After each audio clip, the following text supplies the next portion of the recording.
Previous వీడియోలో ఒక partition suit అనేది ఎలాగా ఒక సివిల్ కేసులా స్టార్ట్ అయ్యి దానిలో ఏ ఏ రకాలుగా క్రిమినల్ యాంగిల్స్ యాడ్ అయినాయి అనేది చెప్పుకున్నాం. మీరు ఏవైతే సేల్ డీడ్లు గిఫ్ట్ డీడ్లు రాయించుకుంటున్నారో యాక్చువల్గా ఆ మనిషి యొక్క వయస్సు, తన మానసిక శారీరక ఆరోగ్య పరిస్థితులు కూడా లెక్కలో తీసుకోవాలి. ఈ ప్రాపర్టీస్ రాయించుకోవడంతో పాటు బ్యాంక్ మేనేజర్ అయిన తమ్ముడు ఏం చేశాడంటే ఆ ప్రాపర్టీ ఒకదాన్ని స్వాధీనం చేసుకునే క్రమంలో తన సొంత అన్న వదినలు వాళ్ళ పిల్లలు ఇంట్లో ఉండగానే ఎటువంటి కోర్టు నోటీసులు, ఎలక్ట్రికల్ డిపార్ట్మెంట్ నోటీసులు ఇవ్వకుండానే కరెంట్ కనెక్షన్ కట్ చేయించాడు. పోలీసులేమో దాన్ని కోర్టులో చెప్పుకోండి, డైరెక్ట్గా ఈ ఎఫ్ఐఆర్ వేసినా కానీ డైరెక్ట్ కోర్టుకే వెళ్ళాలి, ఎటు పార్టీషన్ సూట్ వేస్తున్నారు కాబట్టి డైరెక్ట్గా అలా అప్రోచ్ అవ్వండి అన్నారు. మీరు అనొచ్చు, ఈ ఎఫ్ఐఆర్లు ఇవన్నీ వేయించడం ఎందుకు, డైరెక్ట్గా కోర్టుకే చెప్పొచ్చు కదా అని.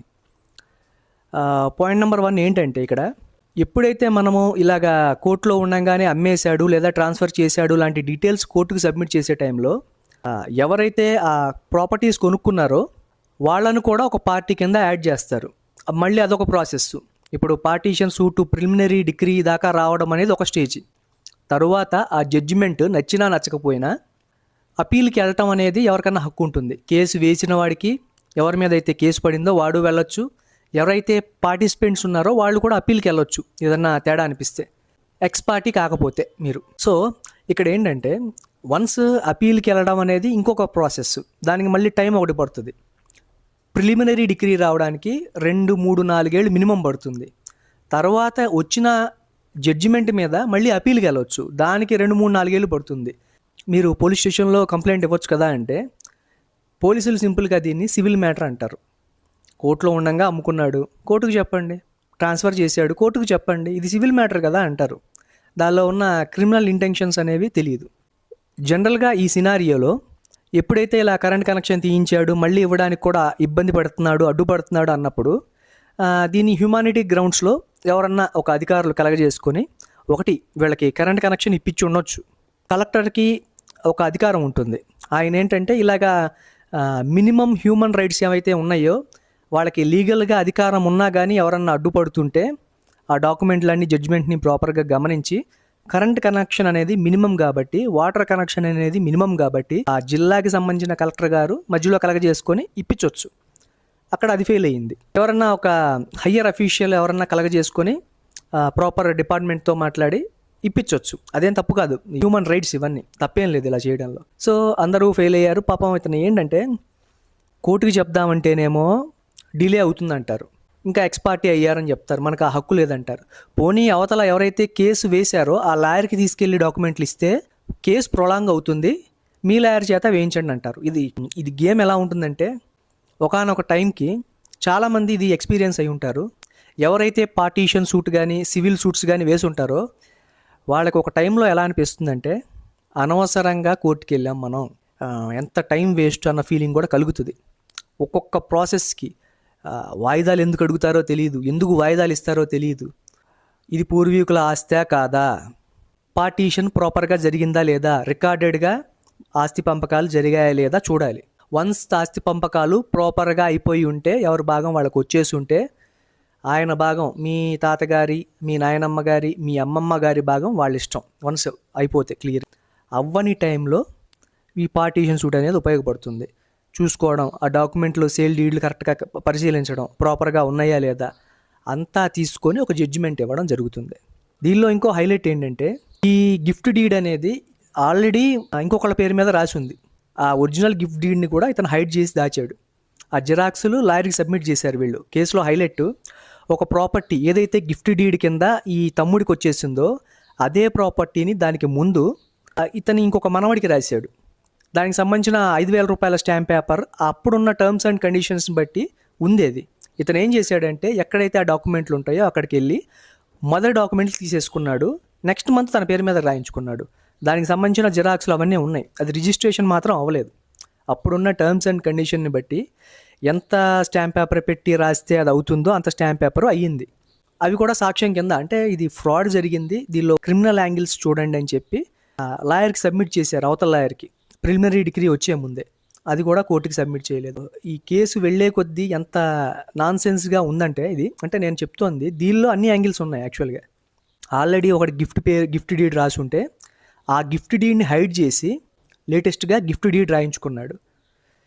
ఆల్రెడీ ఈ జిరాక్స్ని కోర్టులో సబ్మిట్ కానివ్వలేదు. ఒక ప్రాపర్టీని ఒమిట్ చేశారు. ఒకటి ట్రాన్స్ఫర్ చేశాడు, ఒకటి సేల్ చేశాడు.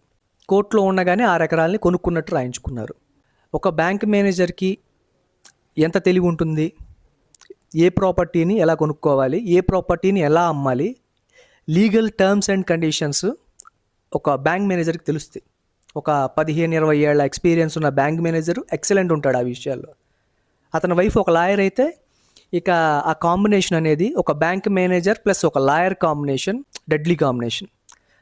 వాళ్ళు ఎంత క్రిమినల్గా ఎంత పర్వర్టెడ్గా ఆలోచిస్తారనేది మనం చెప్పలేము. ఇంకా మంచి వాళ్ళు అయితే అది వేరే విషయం, కొంచెం ఓపెన్ మైండెడ్, పోన్లే మనవాళ్లే అని ఈ టైపు ఉంటే వేరు.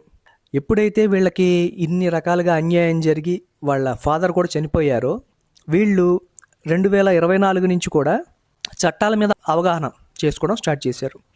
2024 హ్యూమన్ రైట్స్ నుంచి స్టార్ట్ అయింది వీళ్ళ చట్టం మీద వీళ్ళ అవగాహన చేసుకోవడం అనేది. సో ఎలా చేయగలుగుతున్నాడు? ప్రాబ్లం ఏంటంటే పోలీసులకైనా కోర్టుకైనా ప్రతి దానికి సాక్ష్యం కావాలి. ప్రతి దానికి, సివిల్ కేసు కావచ్చు, క్రిమినల్ కేసు కావచ్చు, ప్రతి దానికి సాక్ష్యం కావాల్సి వస్తుంది. అది ఒక్కోసారి చాలా ఇబ్బందిగా ఉంటాయి. ఇలాగే అందుకనే చాలామంది ఏంటంటే క్రిమినల్ కేసుల్లో కానీ సివిల్ కేసుల్లో కానీ చాలామంది ఎస్కేప్ అవ్వడానికి ఛాన్స్ ఎక్కడ ఉంటుందంటే కోర్టుకి ప్రతి దానికి సాక్ష్యం కావాలి. అది ప్రాబ్లం. సో వీళ్ళు ఏం చేశారనేది ఇప్పుడు చెప్తాను నేను మీకు. ఎవరైతే ఈ అన్నయ్య ఉన్నారో ఆయన బతుకున్నప్పుడే రాజమండ్రి ఎస్పీ ఆఫీస్కి వెళ్ళి స్పందన కార్యక్రమంలో కంప్లైంట్ ఇచ్చారు. ఇలా ఇలా జరుగుతుందంటే వాళ్ళు ప్రాపర్ స్టేషన్కి ఫార్వర్డ్ చేసి అసలు ఆ కేసు ఏంటో చూడండి అన్నారు. సో అక్కడ ఎంక్వైరీ సరిగ్గా జరగచ్చు, జరగకపోవచ్చు. నేను అంటోంది అందరూ ఒకేలా ఉంటారని చెప్పలేం. ఒక్కొక్క స్టేషన్ని బట్టి, అక్కడున్న పరిస్థితులను బట్టి, టర్మ్స్ అండ్ కండిషన్ని బట్టి ఒక్కోసారి ఎంక్వైరీ ప్రాపర్గా జరగవచ్చు, జరగకపోవచ్చు. ఎఫ్ఐఆర్ పడగడానికి అవకాశం లేకుండా అక్కడ జరిగింది. వీళ్ళు ఆల్రెడీ చుట్టుపక్కల ఉన్న వాళ్ళ స్టేట్మెంట్లు తీసుకొని, వేలిముద్రలు తీసుకొని వీళ్ళ దగ్గర ఉంచుకున్నారు.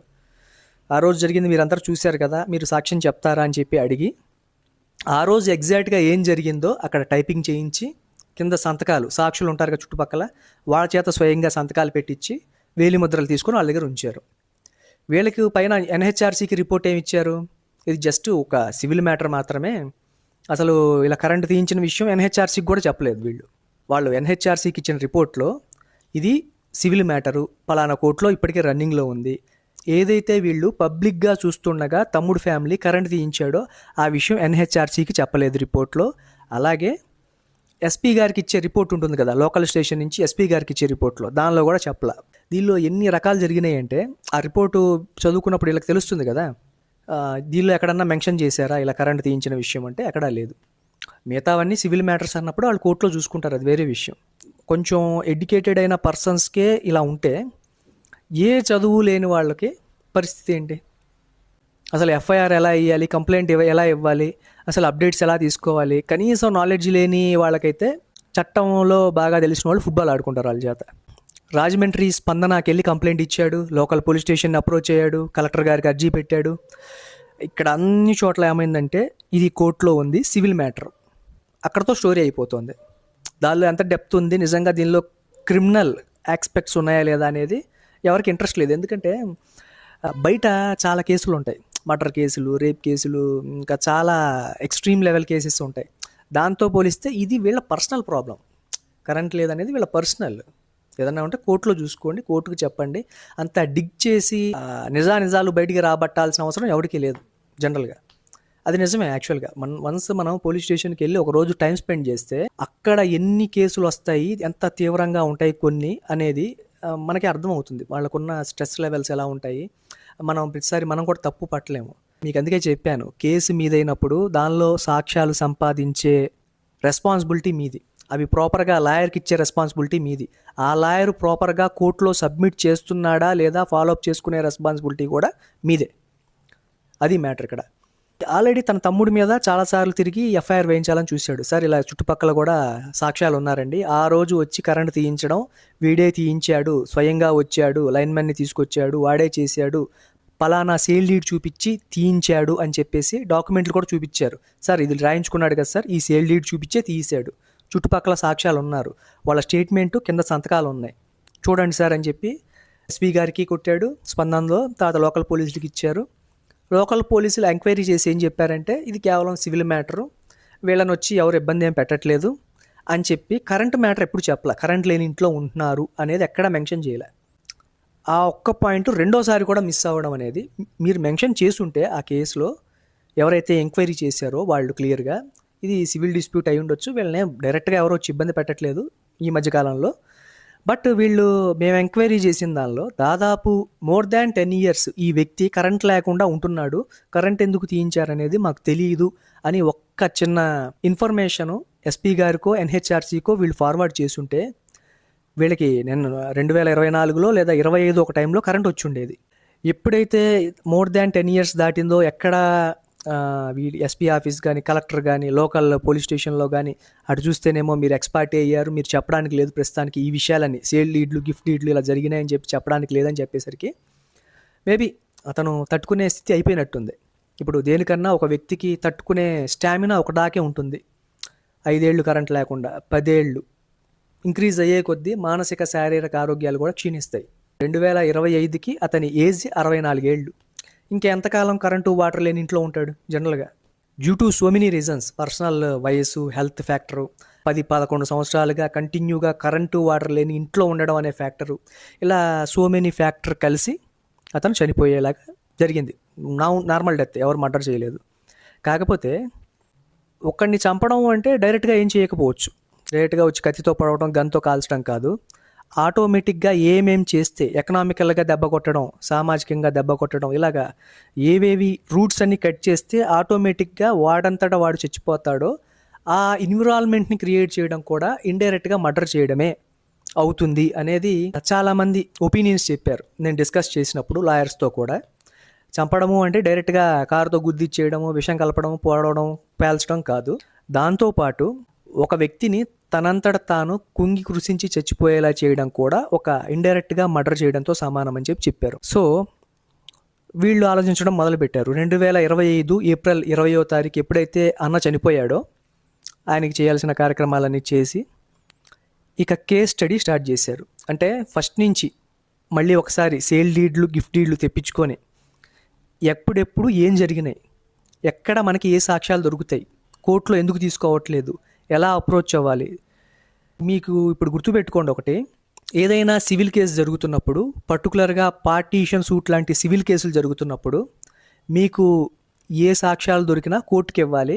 పోలీసులు దీనిలో మ్యాక్సిమం ఇన్వాల్వ్ అవ్వరు, ఎందుకంటే ఇవి సివిల్ మ్యాటర్స్ అంటారు.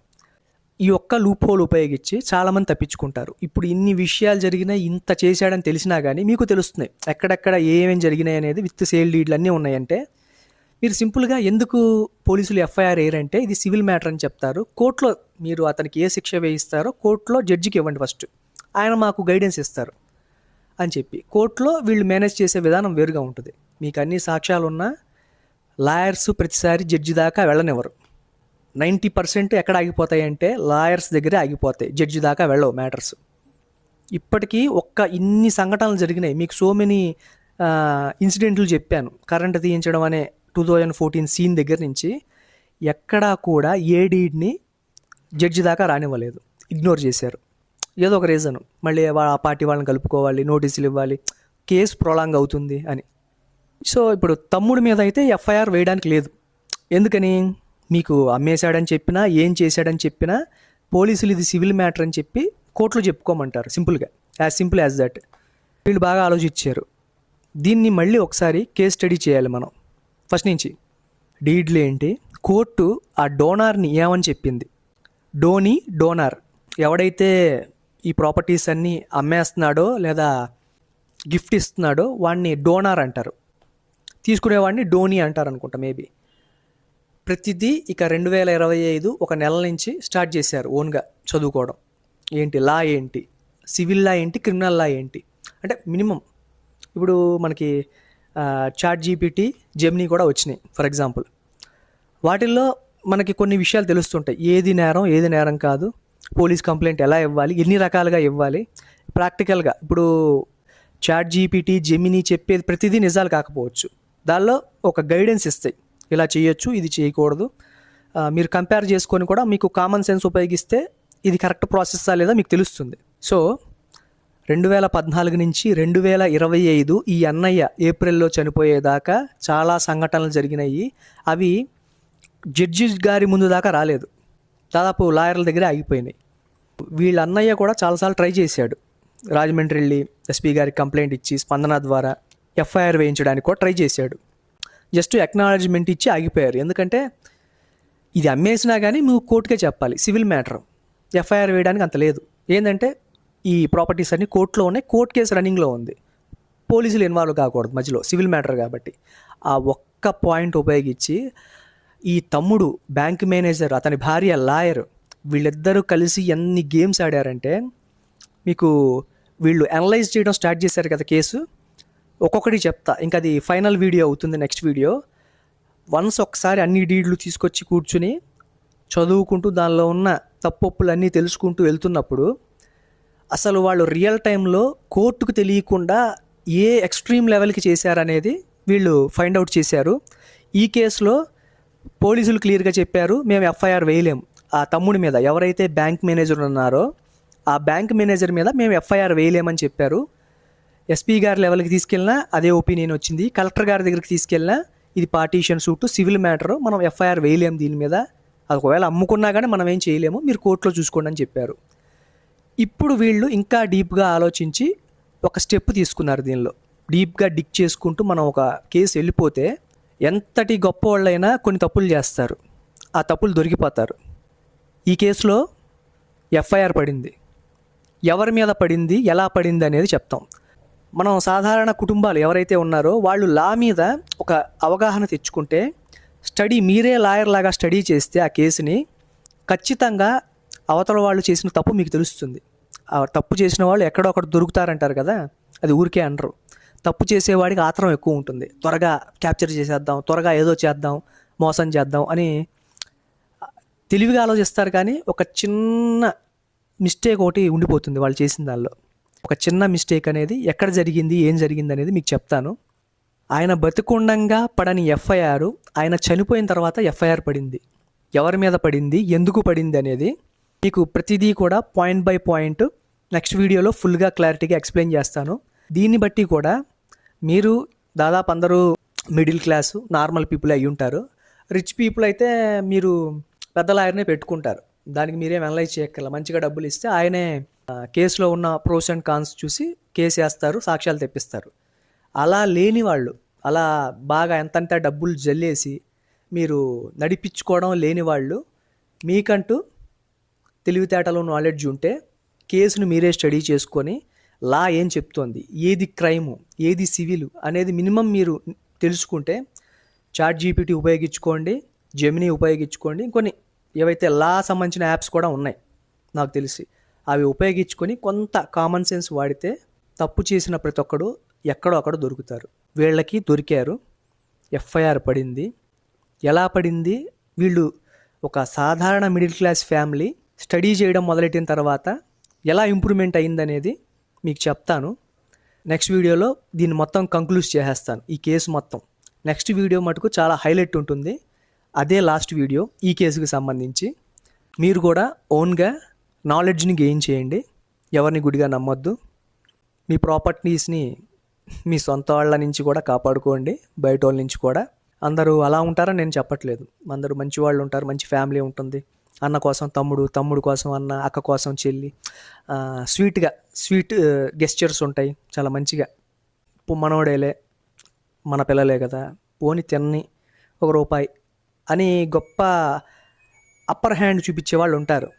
మనం వెల్ సెటిల్డ్, మన ఫ్యామిలీ, కుదిరితే వాళ్ళకి ఒక రూపాయి ఎక్స్ట్రా ఇద్దాం, ఏమైంది దీనిలో తప్పే ఉంది అని చెప్పి ఒక కైండ్ హార్ట్ ఉన్న గెస్చర్స్ ఉన్నోళ్ళు ఉన్నారు. సో బ్యాంక్ మేనేజరు వాళ్ళ భార్య లాయరు కాబట్టి తెలివితేటలు చూపిస్తారు. మనం గెలవలేము అనుకున్నప్పుడు ఇంకో పని చేయాల్సింది లాగడమే. కేసు ఎంత లాగాలో అంత డిలే చేస్తూ ఉంటే అవతల వాళ్ళకి ఆల్రెడీ ఓపికలు అయిపోతాయి, ఎకనామికల్కి కూడా డౌన్ అయిపోతారు. అప్పుడు మనకి ఈజీగా ఉంటుంది, వాళ్ళే కాంప్రమైజ్కి వస్తారు. ఒక చిల్లర పడేసి వాళ్ళకి మనం పెద్ద పెద్ద ప్రాపర్టీస్ కొట్టేయచ్చు అనే తెలివితేటలు అనమాట. ఎన్ని సాక్ష్యాలున్నా కరెంట్ రాలేదు. ఈ అన్నయ్య చాలా ఇబ్బంది పడిపోయి 2025 ఏప్రిల్ 20వ తారీఖు చనిపోయాడు. అప్పటికీ ఎఫ్ఐఆర్ పడలేదు. తర్వాత ఎవరైతే వీళ్ళ ఫ్యామిలీ ఉంటుందో వాళ్ళు పర్సనల్గా మళ్ళీ ఒకసారి అన్ని సేల్ డీడ్లు గిఫ్ట్ డీడ్లు తెప్పించుకొని స్టడీ చేసి ఎక్కడ తప్పు జరిగింది, మనం ఎలా ట్రై చేయాలి ఈ కేసులో న్యాయంగా, లేనిపోని సాక్ష్యాలు ఏమక్కర్లా, ఉన్న సాక్ష్యాలు నిజంగా తప్పు చేశారా లేదా ట్రై చేశారు. ఎఫ్ఐఆర్ వేయించుకున్నారు, పడింది అవతల వాళ్ళ మీద. ఎవరి మీద పడింది? కోర్టులో ఉన్న కేసు మీద ఎఫ్ఐఆర్ ఎలా వేస్తారు? పార్టీషన్ సూట్ కోర్టులో రన్నింగ్లో ఉంది, ఎఫ్ఐఆర్ ఎలా వేస్తారు దాని మీద? చట్ట ప్రకారమే న్యాయంగానే చేశారు.